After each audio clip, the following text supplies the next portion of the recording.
ইনশাআল্লাহ বেশি দিন আর দেরি নাই, মানুষগুলা কোরআনের ছায়াতলে আসবে। এই পৃথিবী অন্ধকার হয়ে যাবে 40 দিনের জন্য, একটার পর একটা আযাব দেখবেন। করোনা যেমন সারা দুনিয়াকে গ্রাস করেছে, ভূমিকম্প এখন সারা দুনিয়াকে গ্রাস করছে। এই পৃথিবীতে এমন আযাব মানুষ দেখবে, 40 দিন পৃথিবী অন্ধকার হয়ে যাবে, সূর্য উঠবে না। এখন চিন্তা করেন, 40 দিন যদি এই পৃথিবীটা অন্ধকার হয়ে যায়, মানুষ তখন চিৎকার করে যে মালিককে ডাকবে তিনি কি?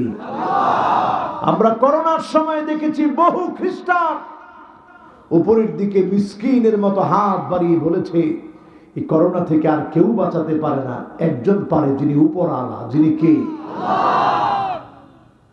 এরপরে আসেন এই জন্য আল্লাহ মহা ক্ষতি থেকে বাঁচার জন্য আল্লাহ নিজে বলতেছে, ওয়াল আসর ইন্নাল ইনসানা লাফি খুসর। ইন্নাল ইনসান, ইন্না একটা তাকিদ দিলেন, এরপরে আল ইনসান বললেন।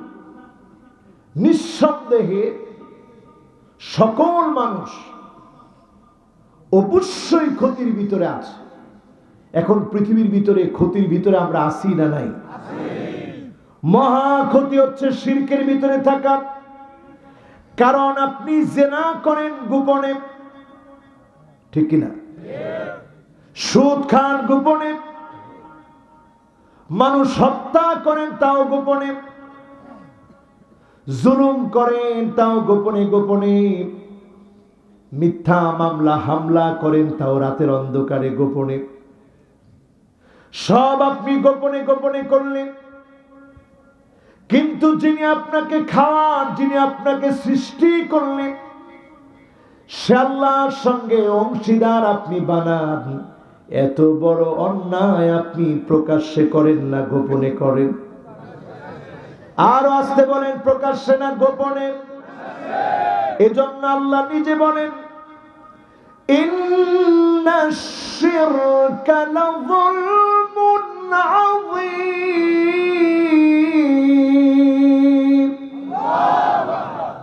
শিরক হচ্ছে সবচেয়ে বড় জুলুম। যে জুলুমটা তোমরা করো একেবারে প্রকাশ। সব মানুষগুলা ক্ষতির ভিতরে।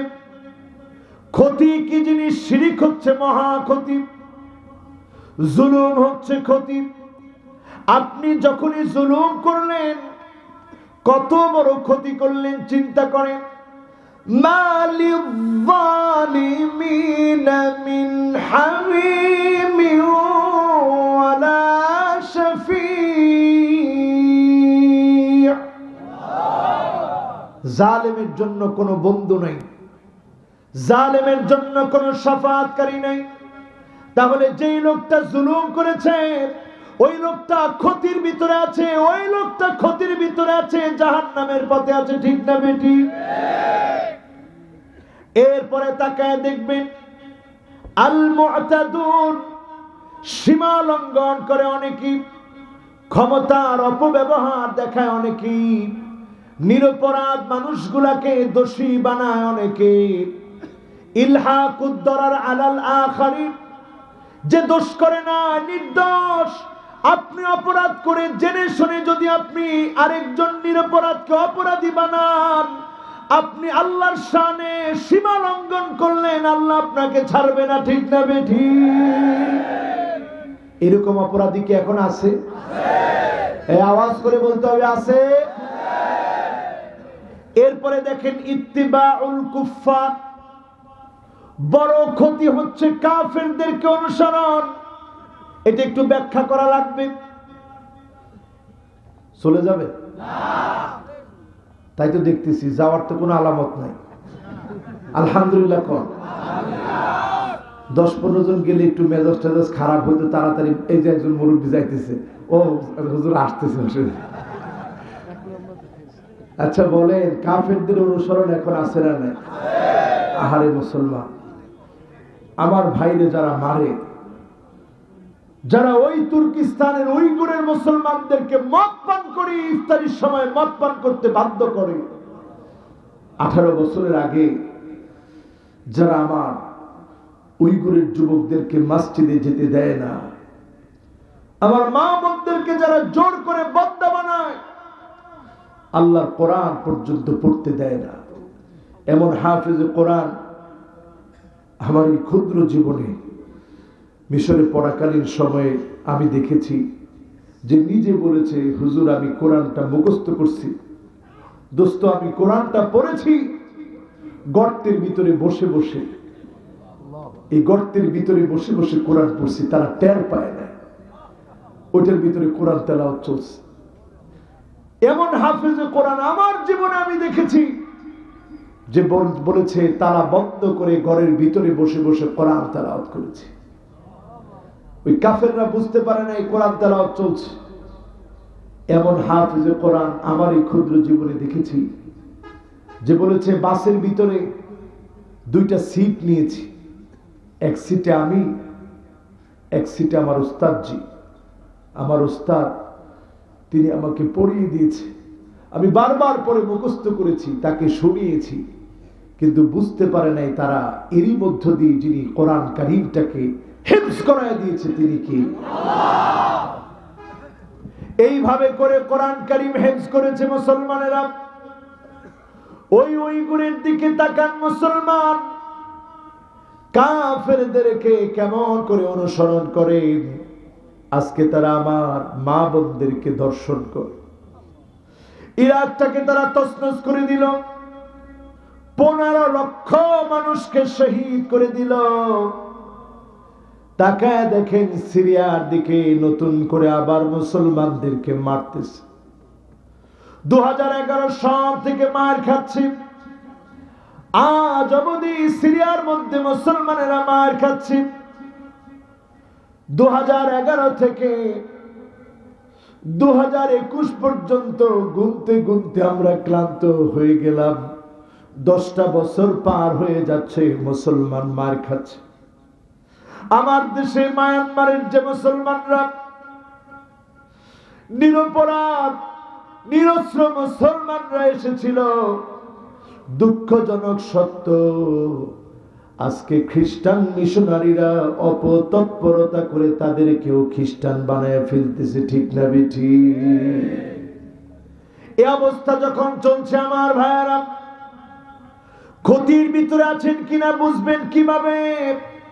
কাফেরদেরকে যত বেশি অনুসরণ করবে, আপনি চুল কাটতেছেন, ডানে চুল নাই, বায়ে চুল নাই, পিছনে চুল নাই, আল্লাহর কসম মুসলমানের সন্তান আপনি সামনের দিকে তরুণ বলে লম্বা লম্বা চুল রাখলেন, আপনি মুসলমানের অনুসরণ করেন নাই, কাফেরের অনুসরণ আপনি করেছেন, ঠিক না বেঠি?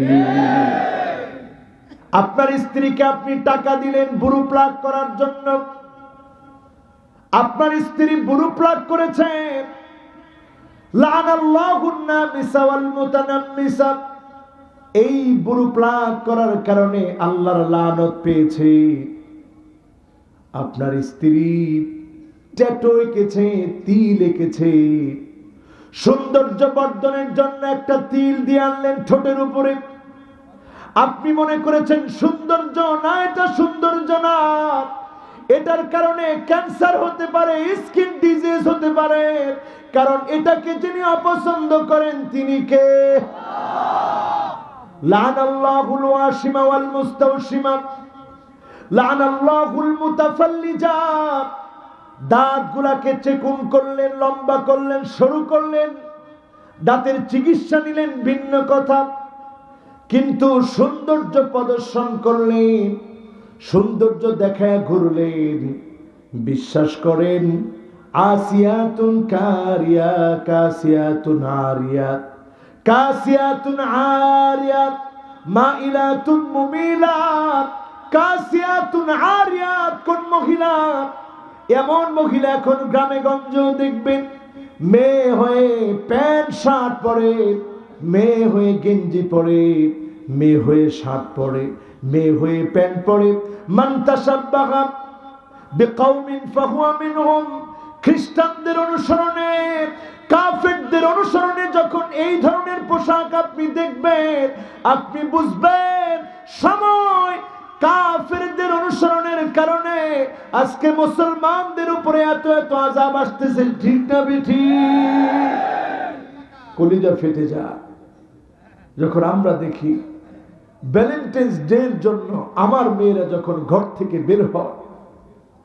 সেদিন আমি দেখছি একটা মা, ভিডিওতে দেখেছি, মেয়েরে গিয়ে মারতেছি ইচ্ছা মতো, যে কেন আসলে আজকে ছেলের সাথে? আজকে তো দুনিয়ার জীবনে আপনি গিয়ে বাধা দিলেন। ওয়াল্লাযীনা আমানু ওয়াত্তাবা'তুহুম যুররিয়াতুহুম বিঈমান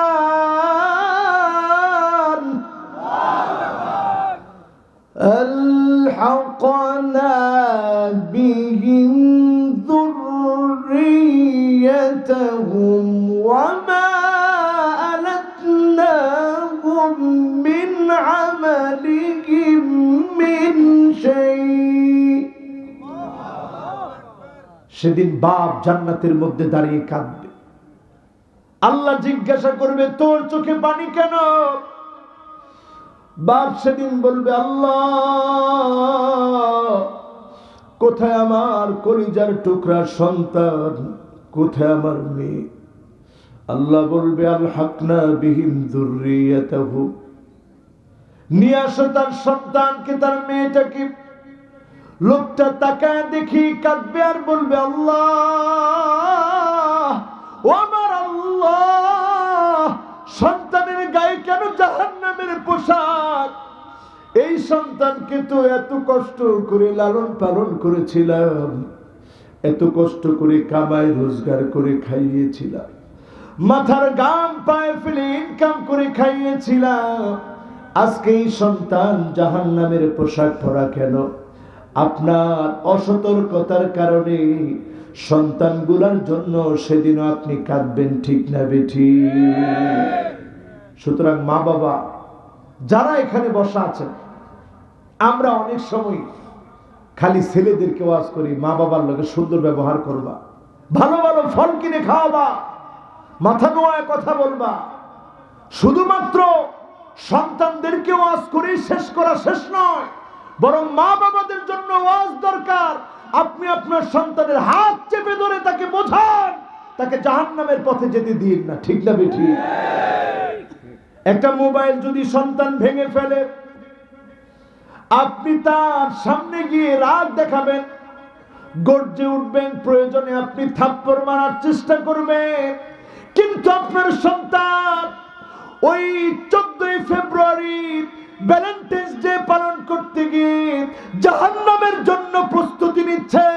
কেমন বাপ আপনি, কেমন মা আপনি! মোবাইলের জন্য শাসন করলেন, জাহান্নাম থেকে বাঁচানোর জন্য কোনো শাসন আপনি করেন না।